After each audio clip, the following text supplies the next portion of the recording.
Kinologas tai žmogus, dirbantis su šunimis, kurie padeda atlikti sienos apsaugos, sekimo ir kitas funkcijas, prisideda prie pasieniečių darbo. Šunys dresuojami jau nuo 2 mėnesių iki 10 metų, kol dar turi gerą fizinę formą ir sveikatą. Išdresiruoti šunys gali aptikti narkotinės medžiagas, tabaką, sprogmenis ar netgi surasti dingusius asmenis. Šunys mokomi nebijoti šūvių, sprogimų ir didelio triukšmo, kad operacijos metu neišsigąstų ir nepabėgtų. Augintiniai klauso komandų, kurias duoda jų šeimininkas. Tačiau šie gyvūnai dirba išties sunkiai. Jų darbo laikas trunka tiek pat, kiek ir šeimininko, o kiekvieną dieną šuo nubėga ne mažiau 20 km, bet kokiu oru.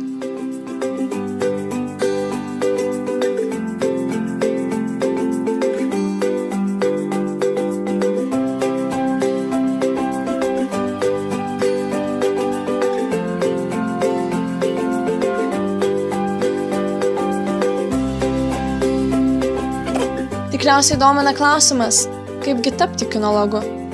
Juo gali būti Lietuvos pilietis, valstybės pareigūnas, baigęs pasieniečių mokyklą ir tęsiantis karjerą kinologijos srityje.